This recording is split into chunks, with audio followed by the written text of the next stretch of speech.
Have you ever wondered why some people suddenly change when you stop being easy to control? At first they were sweet, supportive, maybe even charming. But the moment you started setting boundaries, speaking up for yourself, or simply living life on your own terms, something shifted. Suddenly you're selfish, you're difficult, you're the problem. Here's the uncomfortable truth. When people can't control you, they don't just walk away. They switch strategies. They guilt trip you.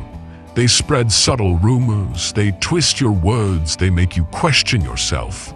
And the most dangerous part, you often don't notice it's happening until you feel drained, confused, and isolated.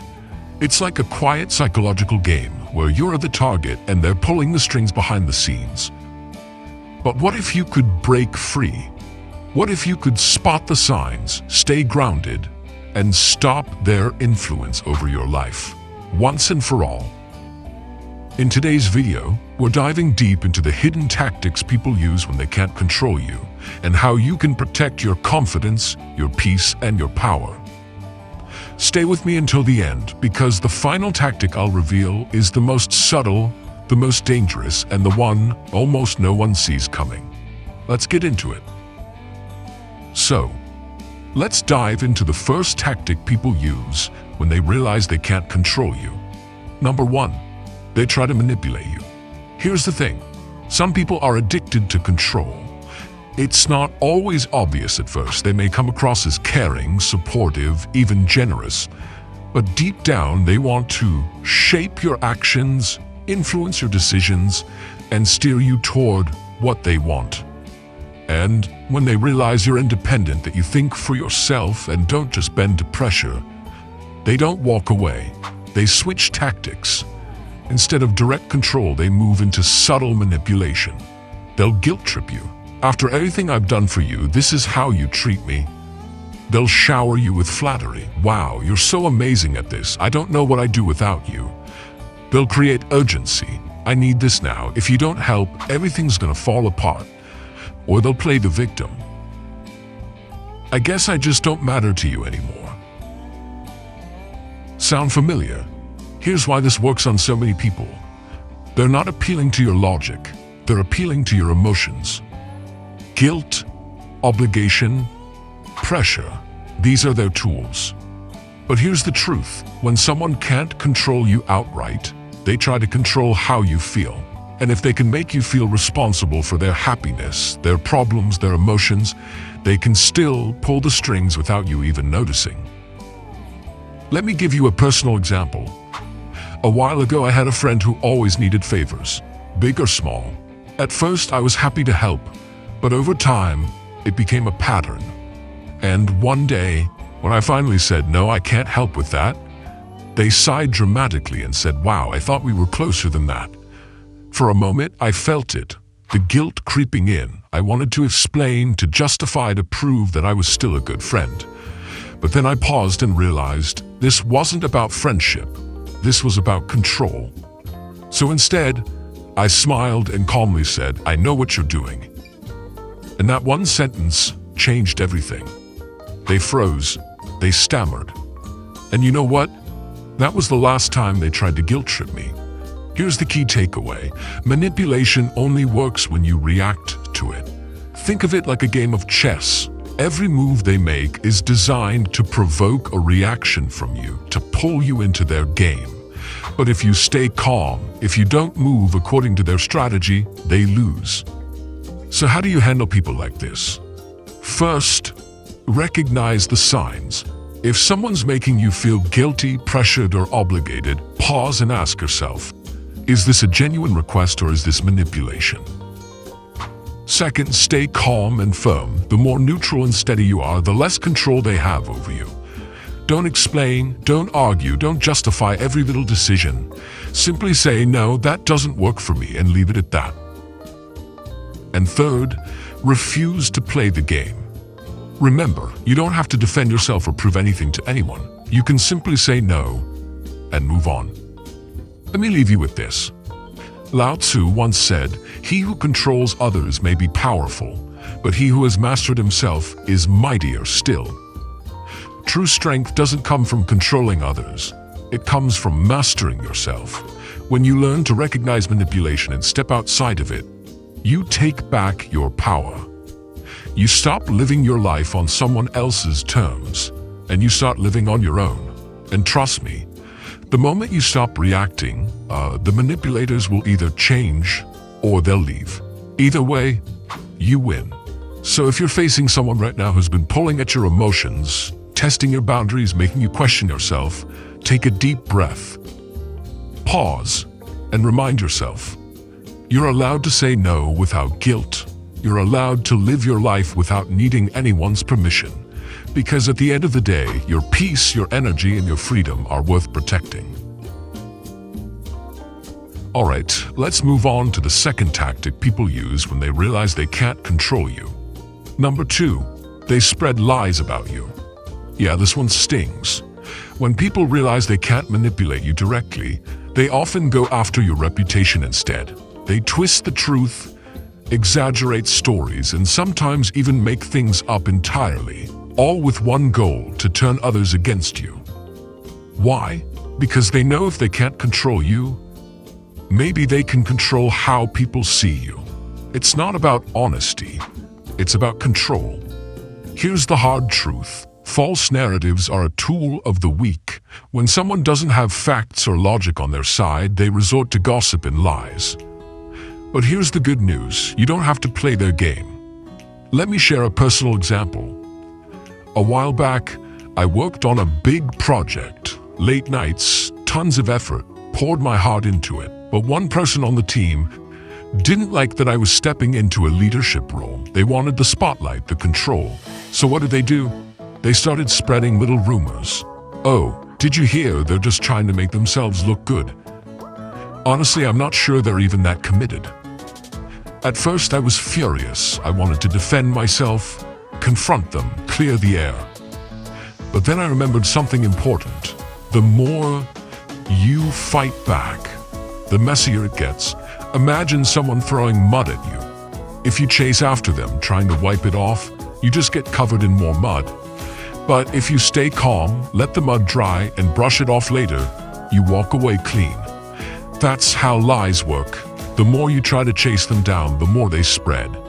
But when you hold your ground, keep showing up as your authentic self, and let time do its work, the truth eventually comes out. So, how do you deal with people like this? First, don't engage. I know it's tempting. You want to set the record straight, explain yourself, show everyone the real story. But here's the thing, the people who really know you don't need an explanation. And the people who believe the lies without asking you, they were never truly on your side to begin with. Second, let your character do the talking. Actions speak louder than words, always. Keep showing up with integrity, keep doing good work, keep being the person you're proud of. And over time, people will see who's real and who's fake. And third, remember this. People who spread lies reveal more about themselves than they ever reveal about you. It's a reflection of their insecurity, not your worth. I love this quote from Marcus Aurelius. If you are unaffected by what is said, you have already won. That's the key. The moment you stop caring what people say behind your back, you reclaim your peace. Because truth doesn't need defense. It speaks for itself. Let me give you another example. A client of mine once shared that after setting boundaries at work, like saying no to unreasonable requests, a coworker began spreading rumors that they were lazy and uncooperative. At first, they panicked and tried to explain to everyone why it wasn't true, but all it did was fuel the fire. So they shifted strategies. They stayed calm. They focused on doing great work. They supported their teammates. And you know what happened? Over time, the people around them saw the truth. The coworkers' lies fell apart on their own. No shouting, no drama, no endless explanations required. So here's what I want you to remember. When someone spreads lies about you, stay steady. Don't argue. Let your actions speak. And trust that time has a way of exposing what's real. Because at the end of the day, people who rely on lies to tear you down, they always reveal their true colors. And when they do, you'll be standing there, calm, grounded, and still in control of your own life. All right, let's keep going. We've already talked about manipulation and lies, but now we're stepping into one of the most sneaky, frustrating tactics of all. Number 3, they play the victim. Here's what happens when someone can't control you and they can't twist the truth enough to damage your reputation. They often flip the script and make themselves the victim. Instead of taking responsibility for their actions, they act like you're the one who's hurting them. They might say things like, "I can't believe you would treat me this way after everything I've done for you." Or, "Wow, I guess I just don't matter to you anymore." They paint themselves as innocent, misunderstood, or even wounded, all so they can gain sympathy from others. Why does this work? Because when they play the victim, they shift the spotlight away from their own behavior and onto you. Suddenly, you look like the bad guy. Suddenly, you're the one explaining, apologizing, or defending yourself. And the more you try to explain or fix things, the deeper you get pulled into their game. Let me give you an example. A friend of mine, let's call her Sarah, had a coworker named Mike. Mike would constantly cross boundaries, taking credit for her work, dumping tasks on her last minute, ignoring her input in meetings. One day, Sarah finally stood up for herself. She calmly told Mike, "I need you to respect my workload and stop dropping things on me last minute." And you know what Mike did? He didn't apologize. He didn't take responsibility. Instead, he ran around the office saying, "I don't know what's wrong with Sarah lately. She just snapped at me out of nowhere." He told people, "I was only trying to help, and she completely shut me down." Suddenly, Sarah was on the defensive. People were giving her weird looks. She was tempted to go explain herself to everyone, to set the record straight. But here's what she did instead. She stayed calm. She didn't chase down every coworker to explain. She let her consistent character and professionalism speak for itself. And over time, people saw through Mike's act. The coworkers who mattered, the ones with integrity, figured it out on their own. Here's the lesson. You can't control how people paint you in their story, but you can control how you show up in your own. So, how do you handle people who play the victim? First, don't engage in the drama. Resist the urge to argue or over-explain. Remember, the more you defend yourself, the more they can twist it to fit their victim narrative. Second, let their actions expose them. People who fake victimhood can only keep up the act for so long.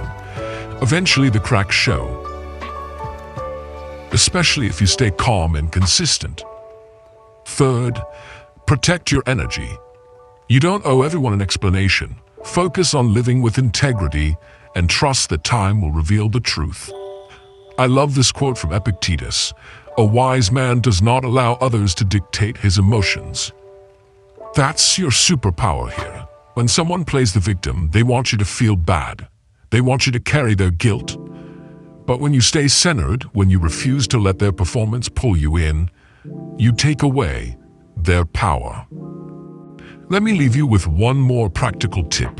If you find yourself facing a professional victim, use a simple boundary phrase like, "I'm sorry you feel that way, but I'm clear on my decision." That line does two things. One, it acknowledges their feelings without taking responsibility for them. Two, it closes the door on endless arguments.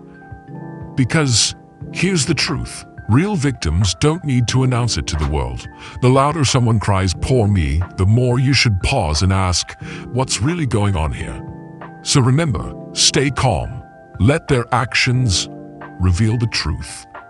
Protect your peace, because at the end of the day, you're not responsible for carrying someone else's emotional baggage, especially when it's being used as a weapon. All right, let's jump into the next tactic. And this one is sneaky, calculated, and honestly, pretty painful. Number 4, they try to isolate you. Now, when people can't control you directly, when you stop responding to their manipulation, their lies, or their guilt trips, they often switch to a different strategy. They go behind your back and start isolating you. Here's how it works. They plant little seeds of doubt. They whisper in people's ears, I don't know if you can really trust them. Lately, they've been acting different, right? I'm just worried about them, but don't tell anyone I said that. They create tension. They twist stories. They turn your friends, your coworkers, sometimes even your family against you, all to cut you off from your support system. Why? Because when you're surrounded by strong, supportive people, you're hard to control. But when you're isolated, when you start questioning who's on your side, you become much easier to manipulate. It's the classic predator strategy. Think of wolves hunting in the wild. They don't attack the whole herd. They isolate one, they split them from the group, and then they strike. People who want to control you do the exact same thing. Let me share an example. A client of mine, let's call him David, worked in a small team where he was confident, independent, and well-liked. But there was one coworker, Jenna, who wanted control over the team dynamic. When David didn't fall in line, Jenna started whispering to others, "Did you notice how David always has to be right? I'm starting to feel like we can't count on him." At first, David didn't even notice, but slowly people became distant. Group chats excluded him. Team lunches happened without him. Suddenly, he felt alone, and he didn't understand why. When we talked, I told him, this isn't about you failing, it's about someone isolating you to gain power. So, what did David do? First, he stayed calm. Instead of lashing out or confronting everyone, he focused on staying centered. He reminded himself, the people who really knew him would eventually see the truth. Second, he invested in real connections. He reached out one-on-one to a few teammates he trusted and checked in. "Hey, I've been noticing some distance between us. Is everything okay?" This wasn't about defending himself, it was about reconnecting. And third, he let go of those who were easily swayed. Not everyone who walks away deserves a chase. Sometimes losing people who believe gossip is a blessing in disguise. Over time, the people who mattered came back. And the one trying to isolate him, well, her behavior eventually exposed itself. Here's the big lesson I want you to take away. You can't stop someone from trying to isolate you, but you can control how you respond. So how do you handle it? First, stay calm.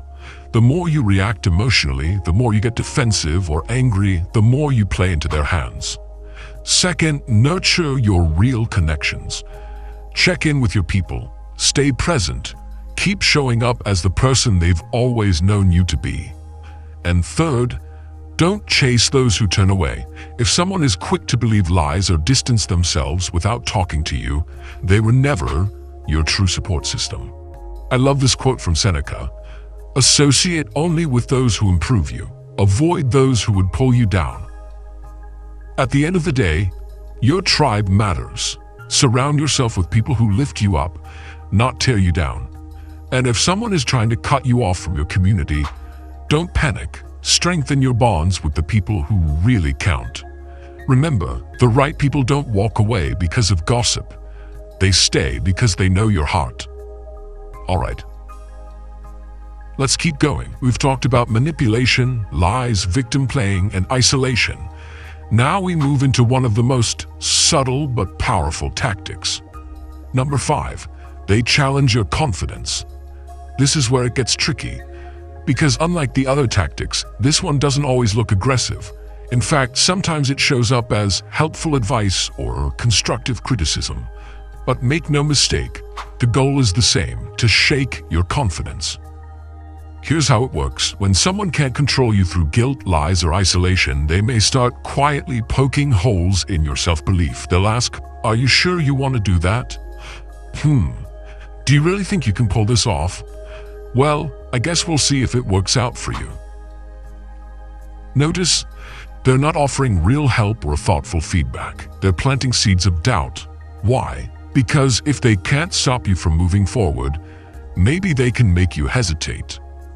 And hesitation leads to self-doubt, and self-doubt makes you easier to influence. Let me share a story. A friend of mine, Anna, was about to launch her own business. She was excited, prepared, and ready to go. But suddenly, the people around her, friends, even family, started chiming in with little comments like, "Wow, that's a big risk. Are you sure you're ready? I heard most small businesses fail in the first year. You know that, right? Why don't you wait a bit longer and get more experience first?" None of these people were experts. None of them had built a business themselves. But their words hit Anna hard. She started second-guessing herself, doubting her plans, questioning everything she had already thought through carefully. That's how this tactic works. It sneaks in quietly, under the radar. So what did Anna do? First, she checked the source. She asked herself, who am I listening to? Are they speaking from wisdom or from fear? Once she realized none of them had actually done what she was doing, she stopped giving their opinions so much weight. Second, she reconnected with her own why. She reminded herself why she wanted to start this business in the first place. She pulled out her vision board, her goals, her market research, all the things that had prepared her to take this leap. And third, she moved forward anyway. She didn't wait until everyone approved or agreed. She trusted herself, made her move, and guess what? She's thriving today. Here's the key lesson. Confidence doesn't come from everyone around you nodding their heads in approval. It comes from you deciding to back yourself, even when others don't. So, how do you handle people who challenge your confidence? First, trust yourself. If you've done your homework, if you've made decisions from a place of clarity and intention, don't let random opinions shake you. Second, stop over-explaining. The more you try to justify yourself, the more opportunities people have to poke holes in your plan. You don't owe everyone a detailed explanation for your choices. And third, remember that doubt is their tool, not your truth. Just because someone questions you doesn't mean you're wrong. It just means they don't have the same vision, the same courage, or the same level of belief that you do. I love this quote from Epictetus. A person's worth is not determined by external approval. Your worth, your ability, your potential, none of it is up for a vote. Let me leave you with a practical tip. Next time someone tries to shake your confidence, pause and say to yourself, I know why I'm doing this. That simple sentence will remind you that you have your own back, and honestly, that's the most powerful support you'll ever have. So remember, check the source, reconnect with your why, move forward with quiet, steady confidence. Because at the end of the day, the most unshakable person in the room is the one who knows they're allowed to believe in themselves, no matter what anyone else says. All right, let's keep going. We're getting into one of the most toxic, frustrating tactics people use. Number 6, they provoke you to anger. This one's sneaky. It's not always about control in an obvious way. Instead, it's about pushing your buttons until you snap, and then using your reaction against you. Here's how it works. When someone can't control you through guilt, lies, victim playing, isolation, or by shaking your confidence, they shift to emotional sabotage. They poke, they prod. They say things that mock you, belittle you, or twist your words, not because they care about the argument, but because they want you to lose control. They want you to yell, lash out, or break down. Why? Because the moment you explode, they get to play the calm, rational one. Suddenly, they're the victim, and you're the unreasonable one. Let me paint the picture. A client of mine, Mark, had a boss who was a master at this. The boss would nitpick everything Mark did. Tiny mistakes blown way out of proportion. Passive-aggressive comments in meetings. Backhanded compliments like, wow, Mark, you actually finished on time today. Impressive. At first, Mark tried to brush it off, but over time, it wore him down. One day, after yet another public jab, Mark snapped in a meeting. He raised his voice, he called out the behavior, and guess what happened? The boss leaned back, smirked, and said, wow, Mark, I didn't realize you were so sensitive. Boom. Just like that, Mark became the problem, while the boss walked away looking cool, calm, and collected. Here's the hard truth. When you let someone pull you into an emotional reaction, you hand them the power. So, what can you do? First, recognize the pattern. If someone keeps pushing your buttons over and over, ask yourself, is this really about the issue, or are they trying to get a rise out of me? Second, practice emotional detachment. This doesn't mean you stop caring, it means you stop feeding the game. When they say something provocative, instead of snapping back, take a breath, pause. Say something neutral like, interesting perspective, or thanks for sharing that. You don't have to engage in the battle. Third, decide what's worth your energy. I love this quote from Marcus Aurelius. You have power over your mind, not outside events. Realize this and you will find strength. Not every comment deserves a comeback. Not every insult needs an answer. And sometimes the most powerful response is no response at all. Let me share another example. A friend of mine, Jasmine, had a family member who always tried to stir up drama at holiday gatherings. They'd bring up politics, religion, or old arguments, anything to get a rise out of her. For years, Jasmine would fall for it. They'd fight. The whole dinner table would turn into chaos. But one year, Jasmine tried something new. Every time that person threw out a jab, she just smiled and said, okay. No debate, no anger, no reaction. Guess what? By the end of the night, the troublemaker was the one who looked ridiculous, and Jasmine walked away calm and in control. Here's what I want you to remember. Anger is natural, but it's also a tool people can use against you if you're not careful. When someone's trying to provoke you, you have a choice. You can take the bait, or you can rise above it. So next time someone pushes your buttons, ask yourself, is this worth my peace? Because at the end of the day, the strongest person in the room isn't the loudest. It's the one who can stay centered, steady, and unshaken, no matter what storm is swirling around them. So remember, recognize the pattern. Stay emotionally detached. Choose your peace over pointless battles. You'll be amazed at how powerful you become when you stop giving people the reaction they're hoping for. All right, let's move on to a surprising tactic, one that doesn't always look toxic at first, but can really mess with your head if you're not paying attention. Number 7, they imitate you. Now you might think, wait, isn't imitation a compliment? Sometimes yes, we all get inspired by the people we admire. We pick up good habits, adopt great ideas, or follow in the footsteps of someone we respect. That's healthy. But when someone can't control you, when they can't manipulate you, isolate you, or tear you down, some people go a different route.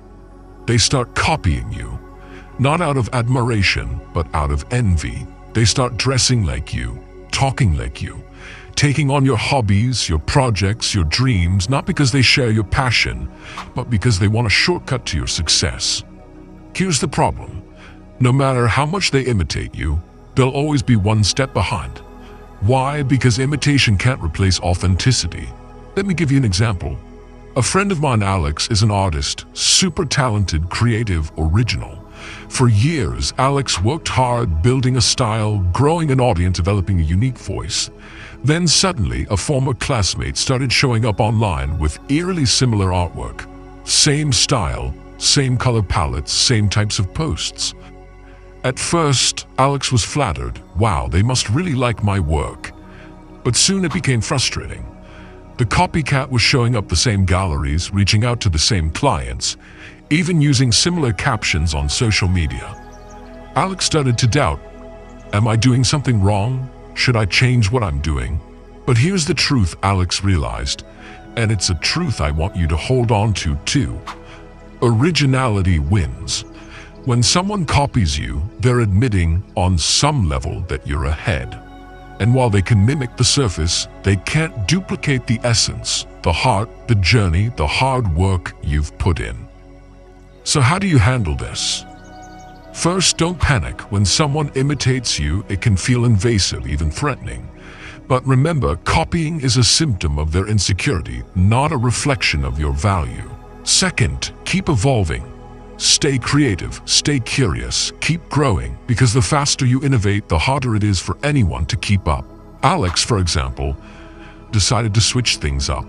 They experimented with new mediums, fresh techniques, old collaborations. The copycat couldn't keep pace because when you're always following, you're never leading. Third, don't waste energy on confrontation. You don't need to call them out or obsess over what they're doing. Focus on your own lane because that's where your real power is. I love this analogy. The sun never worries about the shadows it casts. The sun just keeps shining. Here's another example. A woman I know, let's call her Priya, started a fitness journey on social media. She was vulnerable, open, sharing ups and downs, inspiring hundreds of people. Then someone in her circle started copying everything, the workouts, the captions, the hashtags. At first, Priya was upset, but then she realized, if my journey is inspiring the move to grow, to show up, maybe that's not such a bad thing. And if they're just trying to compete, well, they're gonna burn out. Because this is authentic for me, and it's performative for them. So Priya kept going. And you know what happened? The copycat eventually dropped off, and Priya's influence only grew. Here's what I want you to remember. Keep innovating. Stay authentic. Let your results speak for themselves. Because at the end of the day, people who imitate are just proving that you're worth watching. And while they're busy following, you're free to lead. All right. Here we are, the final tactic. And honestly, this one cuts the deepest. Number 8, they wait for you to fail. Now, here's the thing. Not everyone in your life who smiles at you is genuinely cheering for you. Some people are just waiting for you to fall. They nod politely when you share your dreams. They say things like, "Wow, that's ambitious. Good luck with that." Or, "I hope it works out for you, we'll see." They act supportive on the surface, but underneath, they're secretly keeping score. They're not rooting for your success, they're counting down to your failure. Why do people do this? Because your success threatens their comfort. Every time you level up, you remind them of the risks they didn't take, the dreams they abandoned, or the fears they never conquered. And instead of rising with you, they'd rather watch you fall, so they can feel better about staying where they are. Let me share a story. A woman I worked with, Emily, decided to quit her corporate job and launch her own business. At first, her friends and coworkers were all smiles. "Oh, that's so exciting. Good for you." But then came the little jabs. "Wow, you're brave. I could never handle that kind of stress. Are you sure there's a market for that? I mean, most startups fail, but hey, maybe you'll be lucky." And here's the kicker. Once Emily launched, some of these same people suddenly disappeared. They stopped texting. They stopped liking her posts. They stopped showing up. It wasn't until Emily hit a rough patch, a tough month, a public setback, that they popped back up with, "Yeah, I figured this was coming." That's when Emily realized they were never truly rooting for her. They were waiting for her to slip. So how did she handle it? First, she stopped seeking their approval. She realized her dreams didn't need their applause. Second, she tightened her circle. She invested in relationships with people who genuinely celebrated her growth, not just tolerated it. And third, she let success be her answer. Instead of wasting energy proving herself, she poured that energy into building, learning, and improving. Here's the truth I want you to remember. You don't owe anyone your failure to make them comfortable. So, how do you deal with people waiting for you to fall? First, recognize the signs. Notice who only shows up when you're struggling, but disappears when you're thriving. Second, stop performing for their approval. Your journey isn't a performance for their entertainment. It's about your growth, your fulfillment, your life. Third, let your progress speak for itself. You don't have to argue, explain, or convince. Keep moving forward and let your consistency silence the doubt. I love this quote from Epictetus. "Do not waste energy on those who hope for your downfall. Your focus should be on growth, not proving people wrong."